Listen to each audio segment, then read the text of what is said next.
Coming up on Mountain News at 5:30, after becoming the latest Republican nominee for House Speaker earlier today, Minnesota Congressman Tom Emmer backs out.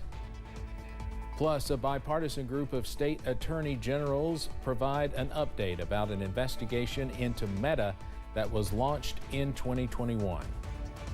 Plus, we stay above average on Wednesday, but chilly weather is back by Halloween. Your forecast coming up as Mountain News at 5:30 starts now. Dedicated to Southern and Eastern Kentucky, this is WYMT Mountain News at 5:30. Good evening, I'm Steve Hensley. Minnesota Congressman Tom Emmer has revoked his bid for House Speaker just hours after receiving the nod. Republican sources familiar with the situation say Emmer reversed course after former President Donald Trump objected to his nomination, and hardliners in the House denied the Minnesota Republican the votes he would have needed for the gavel. Emmer becomes the GOP's third candidate to fall short, leaving Republicans no closer to resolving the chaos. Michael Cohen took the stand in former President Trump's civil fraud trial today. He told the court he and former Trump Organization CFO Alan Weisselberg manipulated the company's financial documents. Cohen said Trump would tell them what he wanted his net worth to be, then they would reverse engineer asset valuations to achieve that number. The $250 million trial centers around whether Trump's company inflated asset values to get better terms on commercial loans.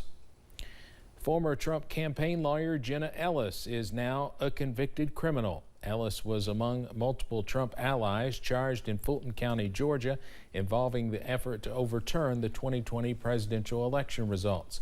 She pleaded guilty to one count of aiding and abetting false statements. In her plea deal, Ellis implicated former New York Mayor Rudy Giuliani, who has pleaded not guilty in the case. Former President Trump's attorneys have moved to dismiss the charges in his federal election subversion case. Trump's attorneys are also asking mentions of the January 6th attack be removed from the indictment. In the documents filed, Trump's attorneys asked the judge overseeing the election subversion case to dismiss the charges on grounds they violate his First Amendment rights, calling them the product of a, quote, selective and vindictive prosecution. Republican presidential candidate Chris Christie has made the cut for the third GOP primary debate. A campaign spokesperson has confirmed the former New Jersey governor has surpassed the Republican National Committee's 70,000 unique donor requirement to participate. Christie will join Florida Governor Ron DeSantis, former South Carolina Governor Nikki Haley, and entrepreneur Vivek Ramaswamy. Court documents reveal new details about the incident involving an off-duty Alaska Airlines pilot accused of trying to shut off a plane's engine mid-flight. Joseph David Emerson has been federally charged in the District of Oregon and is facing at least 167 charges related to the incident. After landing at Portland International Airport, the documents say Emerson told police officers he told them he believed he was having a nervous breakdown and had not slept for hours. A bipartisan coalition of 33 state attorneys general, including Kentucky's Daniel Cameron, have announced a federal lawsuit against Meta, the parent company of Facebook and Instagram.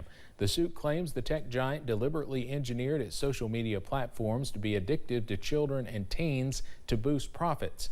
Lawyers representing states from California to Maine say that action contributed to a youth mental health crisis. Meta knew what its platforms, Instagram, Facebook, were doing. It knew that young people who shouldn't have been on the platform were on the platform, were being marketed to. The young people were being brought down rabbit holes or dark holes. They suffered. They continue to suffer. The lawsuit also claims Meta violated a law banning data collection for children younger than 13. The United Auto Workers Union has taken its most serious shot yet at General Motors in its 5-week-old strike. 5,000 members walked off the job at Arlington Assembly in Texas, the auto giant's largest plant. It builds GM's very profitable full-size SUVs, the Chevy Tahoe and Suburban, GMC Yukon, and the Cadillac Escalade. The targeted strike came just hours after the company reported third-quarter earnings, which grew last quarter despite the strike. The Consumer Financial Protection Bureau says Americans paid $105 billion in credit card interest alone last year. That staggering figure coming from the CFPB's biennial credit card report. The report says Americans also shelled out $25 billion in fees last year as borrowing costs hit record highs. The Bureau warns that nearly a tenth of credit card users end up in persistent debt.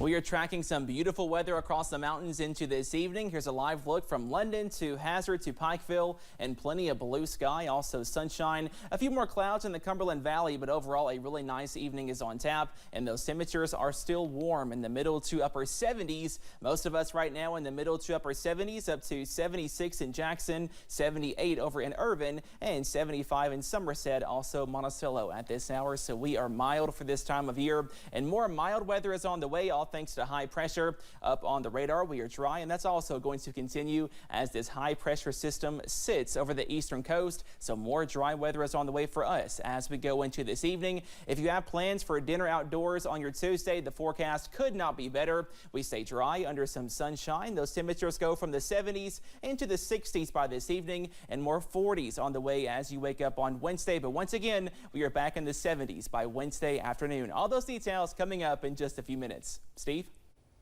All right, Cameron, thank you. Israel says it has launched 400 airstrikes on Hamas targets in Gaza during the past day. The United Nations is warning of catastrophic conditions for Palestinian civilians. This as families of more than 200 hostages wait and hope Hamas will release their loved ones. CBS's Tina Kraus has the latest from Tel Aviv. As Israel ramps up airstrikes, casualties in Gaza are rising, and the struggle to move aid into the Hamas-controlled territory is growing. We're running out of stocks of water, food, medicines. Terror has gripped the region since Hamas's October 7th attacks on Israeli civilians. Yocheved Lifshitz, one of the two elderly hostages released Monday, said she went through hell, and her daughter says the family's nightmare isn't over. We do not know from my mom's story what happened to my dad. We do know that he was injured. The faces of the missing are plastered on this wall near Israel's military and defense headquarters, a reminder of what's at stake. Where's the outrage? Where is the revulsion? At an impassioned UN Security Council meeting, U.S. Secretary of State Antony Blinken called for universal condemnation of Hamas's terrorism and the immediate release of hostages. I implore every member here, use your voice, use your influence, use your leverage to secure their unconditional and immediate release. The mental toll of the war is almost inescapable, even as Israelis here in Tel Aviv try to find a moment's peace. It's okay. We heard bombs in the distance as we spoke with Daniel Amagol, who came to the beach to clear his head. Daniel Vask and his family left their home in southern Israel to get farther away from Gaza. The kids are going through a difficult time. He says Hamas should know Israelis won't back down from a fight. After the Holocaust, we built this country. So imagine what we will do after what happened. Israel has vowed to destroy the terror group in a looming ground invasion. Tina Kraus, CBS News, Tel Aviv. Secretary Blinken says the United States is working with Egypt, Israel, and the UN on a sustainable aid channel to civilians in Gaza. Former Maryland Governor Larry Hogan has pulled back from Harvard University regarding a student group's letter blaming Israel for the Hamas attacks. In a post on social media, the Republican shared a letter he sent to Harvard informing the school he was withdrawing his offer to participate in fellowships. In part of the message he sent, Hogan said he could not condone the dangerous anti-Semitism that had taken root on Harvard's campus. Coming up on Mountain News at 5:30, the median home price in the U.S. is just below $450,000. meaning many Americans may need some help if they want to own a home. How experts say you can find an affordable housing program. And more dry weather is on the way for midweek, but change is also on the way by next week. Those details coming up.